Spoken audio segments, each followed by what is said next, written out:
What's up, guys? This is your friendly neighborhood Extreme Spidey Guy here, and today I'm going to be doing a movie review on Groundhog Day, directed by Harold Ramis.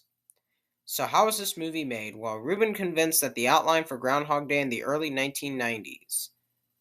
He wrote it on a spec script to gain meetings with producers for the other work. It eventually came to the attention of Ramis, who worked with Rubin to make his idea less dark in tone and more palatable to a general audience by enhancing the comedy.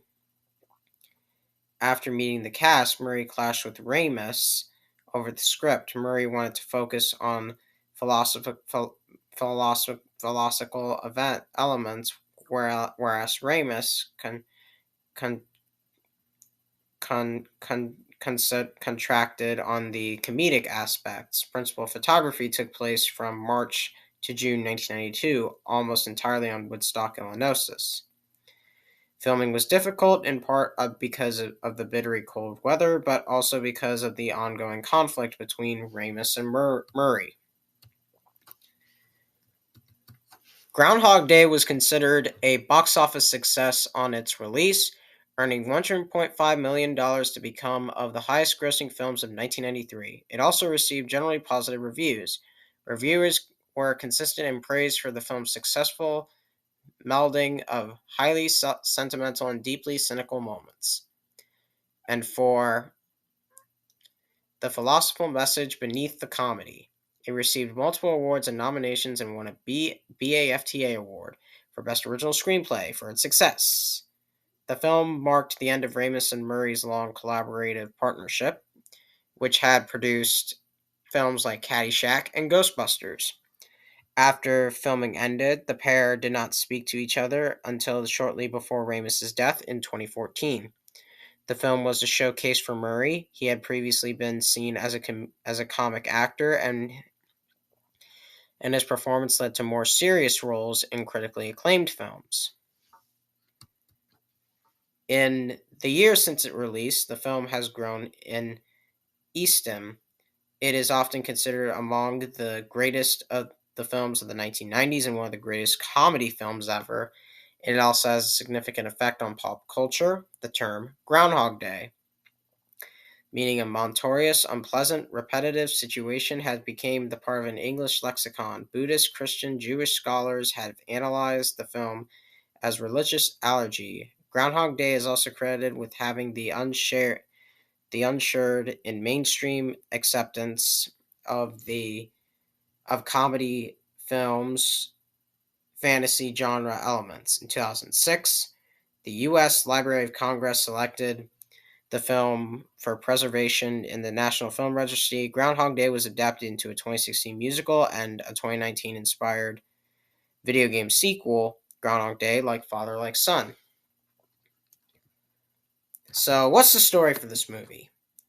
Well, a cynical TV weatherman, played by Bill Murray, finds himself revealing the same day over and over again, where he goes on the location for a small town and Punxsutawney to film a report about their annual groundhog. His predicament drives him distraction until he sees a way of turning the situation to his advantage. So, what are my thoughts on this movie? This film is one of the best movies I've ever seen and one of the best comedy films I have ever seen in my life. Bill Murray, Addie McDowell, and Chris Elliott give out phenomenal performances. Excuse me. The direction by Harold Ramis is definitely phenomenal. George Felton's music is definitely phenomenal as well. The pacing is definitely phenomenal. And the comedy is definitely phenomenal, especially where like Bill Murray is like reliving the same day over and over again when he was like breaking his clock and stuff, and he tries to put a toaster in the TV and he gets piano lessons and stuff.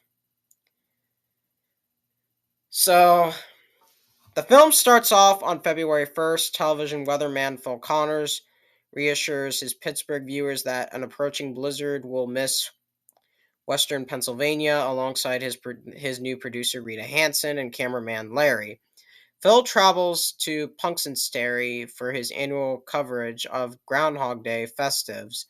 He makes no secret of his attempt to coverage his assignment, the small town, and the Hicks who lived there, a sitting that he will soon be leaving his station for a new job. On February 2nd, Phil awakens in the Cherry Street. Sonny ensures I got you, babe. Playing on the clock radio, he gives a half-hearted report on the Groundhog, Punxsutawney Phil, and Festives. Contrary to his prediction, the blizzard strikes the area, preventing all travel out on the Punxsutawney, and although he desperately searches for a way to live, he is forced to spend the night in the town.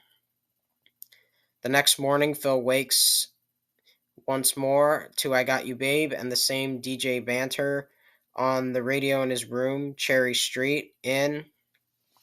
Phil experiences the previous day's events and repeating exactly and believes he is experiencing deja vu. He again unsuccessfully attempts to leave the town and retires to bed. When he awakes it is February 2nd.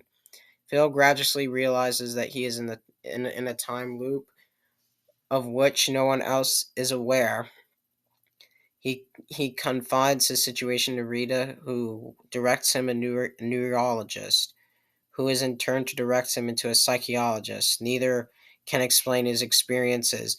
Phil gets drunk with locals Gus and Ralph and then leads police on a high-speed car chase before being arrested and imprisoned.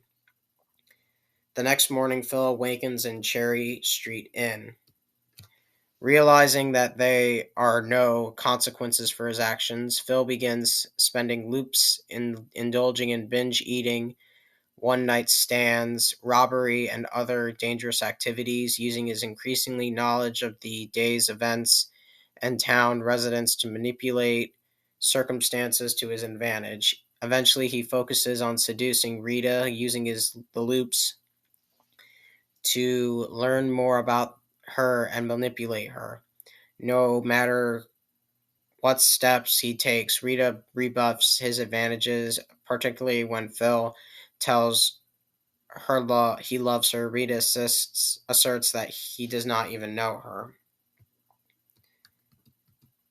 Phil gradually becomes depressed and desperate for a way to escape the loop. He commits suicide in a variety of ways, and kidnapping Punxsutawney Phil and driving them both on a cliff. Each time he reawakens on February 2nd to I Got You, Babe.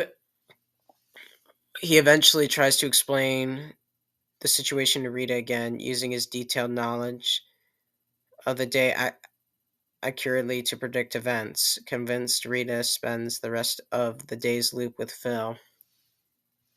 She encourages him to think the loops are blessing instead of a curse as they lie on a bed together at night. Phil realizes that his feelings for Rita have become sincere. He wakes alone on February 2nd. Phil decides to use his knowledge of the loop to change and others. He saves people from deadly accidents and misfortunes and learns how to play the piano, sculpt ice, and speak French. Regardless of his actions, he is enabled to save a homeless man from dying of natural causes. During one of the iteration of the loop, Phil reports on the Groundhog Day festives with such eloquence that other news crews stop working to listen to his speech, amazing Rita. Phil continues his day. The people of Punxsutawney that night, Rita witnesses Phil's expert piano playing skills as the adoring townsfolk regale her with her stories of his good deeds, impressed by her apparent and overnight transformation. Rita successfully bids for him at a charity bachelor auction.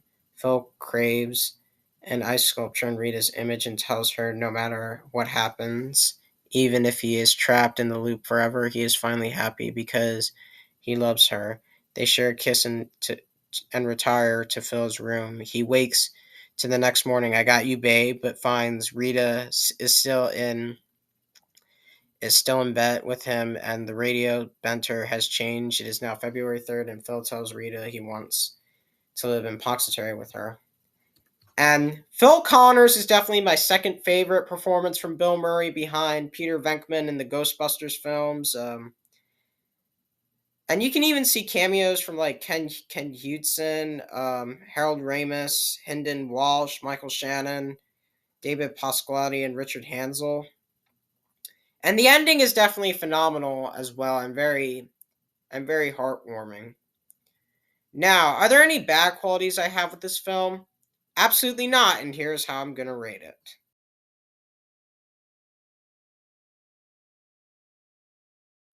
So tell me your thoughts on Groundhog Day. Do you love it? Do you hate it? Do you think it's okay? Do you think it's overrated? Just let me know in the comments below.